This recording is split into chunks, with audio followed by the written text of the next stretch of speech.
그래서 저희는 가슴 수술할 때 봉합을 아주 촘촘하게 꼼꼼하게 멀티 레이어로 합니다. 하고 피부 텐션이 일단 최소화되어야지만 흉이 적게 남아요. 당겨지면 흉터가 더 많이 남아요. 겨드랑이 주름 따라서 절개했을 경우에 1년쯤 지났을 때 견갑으로 오시면 흉이 거의 보이지 않는 경우가 많습니다. 그 다음에 꿰맨 다음에는 마찬가지로 이제 SVF라고 그러죠. 성장인자. 성장인자를 지방이나 아니면 혈액에서 추출을 합니다. 어린아이의 재생 속도를 다시 만들어주는 거예요. 줄기세포를 통해서. 그렇게 했었을 때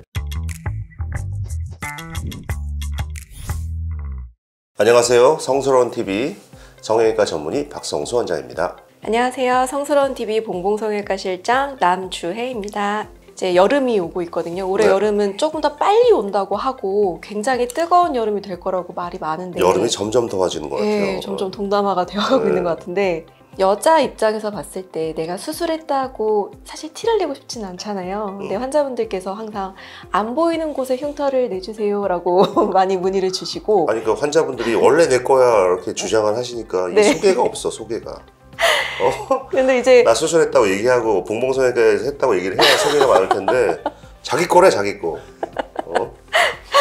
근데 그래도 그 중에도 가장 티가 안 나는 절개부위가 있을 것 같거든요. 저희가 정말 노출을 하더라도 보이지 않는 곳 혹은 빨리 흉터가 없어지는 곳, 상대적으로 그런 게 좀 있다면 설명을 좀 부탁드리겠습니다. 흉터가 안 남으려면 일단 수술이 잘 돼야 되고 재생이 빠른 체질이어야 돼요. 켈로이드나 비후성 반응 같은 게 잘 안 생기는 살성이면 한 6개월, 9개월 지나면 거의 잘 표시 안 나고 조금 더디 낳는 분들 같은 경우도 한 1년 반 정도 지났을 때 견갑으로 오시면 흉터를 맨눈으로 봤을 맞아요. 때 네. 찾아볼 수 없는 경우가 많아요. 맞습니다. 우리 병원 같은 경우는 2014년도부터 줄기세포 센터를 운영을 하고 있잖아요. 그거 운영하는 이유가 사실은 어떻게 하면은 재생이 빠르게 돼서 흉터가 최소화될 수 있을까, 거기서 시작한 거거든요. 그래서 저희는 가슴 수술할 때 봉합을 아주 촘촘하게 꼼꼼하게 멀티 레이어로 합니다. 하고 피부 텐션이 일단 최소화되어야지만 흉이 적게 남아요. 당겨지면 흉터가 더 많이 남아요. 겨드랑이 같은 경우에 이렇게 항상 팔을 우리가 만세하고 다니지 않잖아요. 팔을 오므리고 다니죠. 그렇기 때문에 겨드랑이 스킨에는 텐션이 적어요. 그래서 겨드랑이 주름 따라서 절개했을 경우에 1년쯤 지났을 때 견갑으로 오시면 흉이 거의 보이지 않는 경우가 많습니다. 당연히 수술할 때 잘 꼬매고 줄기세포 치료 주기적으로 하고 그 다음에 1년 정도 지났을 때 보면 흉터는 굉장히 안 남아 있어요. 어떨 때는 진짜 주름 같아 보이는 경우도 있고 정말 수술했나 싶을 정도로 차트를 뒤적거려보고 수술한 거 맞네, 이게 매칭을 해봐야 저도 알 수 있는 경우도 있어요. 밑선 같은 경우도 우리가 가슴 수술하기 전에는 밑선이 없어요. 왜냐면 가슴이 없으니까 밑선이 없죠. 뭔가 무게가 있어서 피부가 처지면서 생기는 게 밑주름인데 가슴이 없으니까 밑주름도 없죠. 보형물을 넣는 수술을 한 이후에 어느 부분에 밑주름이 생길지를 계산을 합니다. 그걸 계측을 해서 밑선을 만들어주는 거예요. 그 계측이 일률적으로 적용되는 것이 아니라 환자분들의 연부 조직의 특성, 피부의 탄력도 이런 것들을 전반적으로 다 고려를 해서 그것을 계측해서 넣습니다. 그래서 이거는 과학적인 통계 플러스 원장님들이 수술한 어떠한 노하우가 다 복합이 돼서 그런 디자인을 할 때 절개 위치를 결정을 하게 돼 있는 건데, 이것도 마찬가지로 텐션을 줄여줘야 되기 때문에 깊은 곳에 아주 견고하게 봉합을 잘 해서 일정 기간 동안 그 절개 부분이 텐션을 받지 않고 잘 유지가 될 수 있도록 해주는 게 굉장히 중요한 수술 중에 고려 사항이고, 그 다음에 꿰맨 다음에는 마찬가지로 이제 SVF라고 그러죠. 성장인자. 성장인자를 지방이나 아니면 혈액에서 추출을 합니다. 이 안에는 굉장히 많이 농축되어져 있는 줄기세포와 성장인자가 있어서 우리 어린아이들이 상처가 빨리 났잖아요. 흉도 덜 남죠. 요것처럼 나이가 30, 나이가 40이 된 다음에도 어린아이의 재생 속도를 다시 만들어주는 거예요. 줄기세포를 통해서. 그렇게 했었을 때 어떠한 부작용 없이 빠르게 흉이 남고 비후성 반응이나 켈로이드 같은 것도 사전에 예방을 할 수가 있어요. 해외 환자분들을 좀 많이 보는 입장에서 사실 한국에서 오랜 기간 체류하실 수 없는 경우나 지방에 사시는 분들 같은 경우에는 실밥 제거가 조금 어려워서 네. 간혹 더마본드로 하는 경우가 있거든요. 네. 아까 말씀하신 것처럼 피부의 스트레칭을 줄여주는 것이 가장 중요하고 봉합을 해놓은 상태로 일정량 유지가 돼야지 흉터가 적게 남는 건데 네. 더마본드로 해도 나중에 흉터에 영향은 없는 것인지. 전혀 없습니다. 더마본드는 정말로 표피에 대한 클로저예요.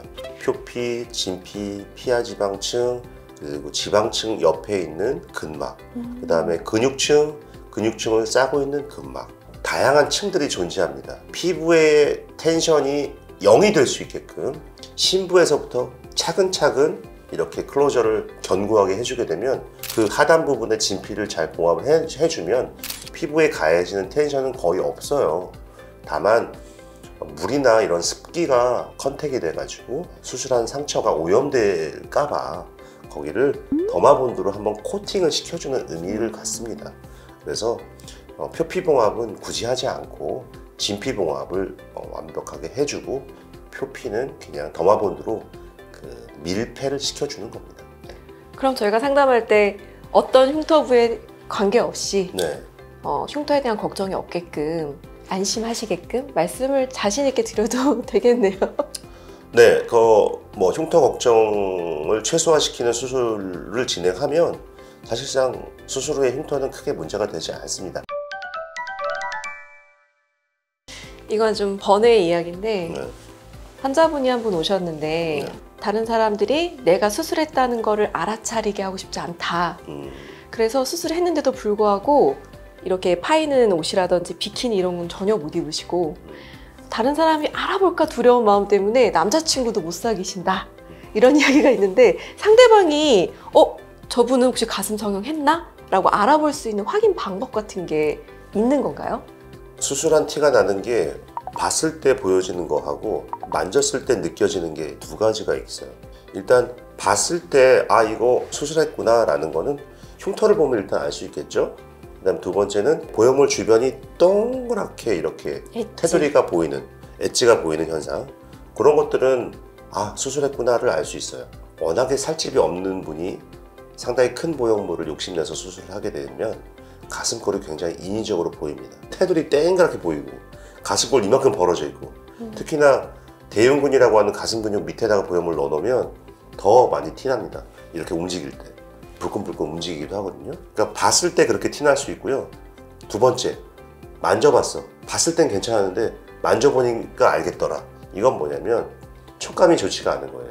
만졌을 때 촉감이 좋으려면 보형물이라고 하는 거는 만져보면 말랑말랑해요. 근데 이거를 한 손아귀 다 집어넣어서 꽉 만지면 도망갈 자리가 없으니까 땅땅하게 만져줍니다. 보형물 주변에 잉여 공간, 어떠한 도망갈 수 있는 자리가 있어야 돼요. 내가 이만큼을 만지면 이만큼의 프레셔를 바깥쪽으로 분산시킬 수 있을 만한 여유 공간이 있어야 되는데 그것을 이제 포켓이라고 그러는데 포켓이 보형물 사이즈보다 조금 커야 돼요.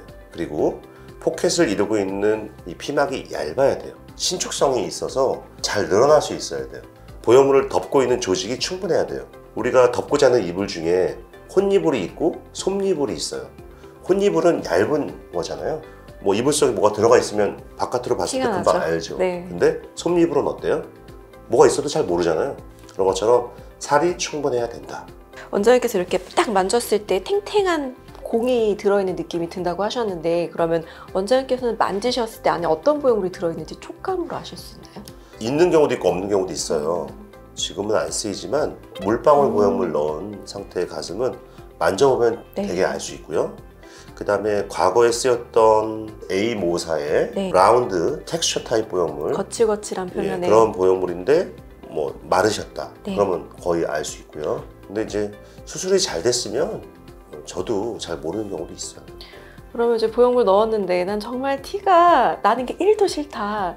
그런 경우에 뭐 보완할 수 있는 방법이 있을까요? 제가 그래서 개발한 게 하이브리드 가슴 성형 방법인데 하이브리드 가슴 성형은 일단 보형물 사이즈에 있어서 너무 무리하지 않게 체구에 맞게 적당하게 넣어주고 그 다음에 충분한 연부 조직을 만들어주는 수술이에요. 그래서 연부 조직이 뭐 지방이 될 수도 있고 동종진피나 히알루론산, 그 다음에 요즘 각광받고 있는 PDLLA, 뭐 주베르 볼륨 같은 것들이죠. 이런 것들을 잘 최적의 비율로 믹스를 해서 연부 조직을 채워주게 되면 굉장히 좋은 효과를 볼 수가 있습니다. 혼니불이 솜니불이 되는 과정으로. 그렇죠. 혼니불이 솜니불이 되는 과정입니다. 추가로 궁금한 게 있는데 병원을 갔는데 엑스레이를 찍었어요. 근데 이럴 때도 보일 수가 있나요? 의료 장비 쪽에도 보이나요 이게? 보이죠. X선 조사 양을 조절하잖아요. 연부 조직을 잘 보이게 하는 모드로 찍었을 경우에는 보형물의 외관이 딱 보입니다.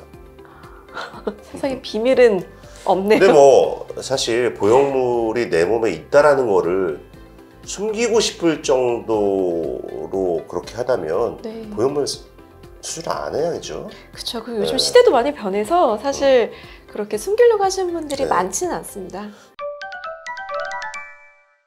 그래도 좀 티가 안 나려면 너무 큰 사이즈의 보형물을 선택하지 않는 것. 맞습니다. 예. 몸에 적합한 사이즈를 쓰셔야 되고 우리가 욕심은 가질 수 있지만 과욕은 금물이에요. 내 몸에 맞게 수술을 하셔야지 지나친 욕심을 갖다 보면 결국 그로 인해서 몸에 데미지를 주거나 합병증이 생겨서 이 병원 저 병원 다니면서 재수술을 하게 되고 처음 수술을 제대로 했을 때 가져올 수 있는 최상의 결과를 결국은 못 가져갈 수가 있어요. 그렇기 때문에 꼭 상담할 때 내 기대에 맞게 맞춰서 그냥 수술해 주는데 말고 내 몸에 10년, 20년 향후 건강까지도 생각해 가면서 수술을 고려해 줄 수 있는 그런 원장님을 여러분들이 찾는다면 행복하실 겁니다. 맞습니다. 네.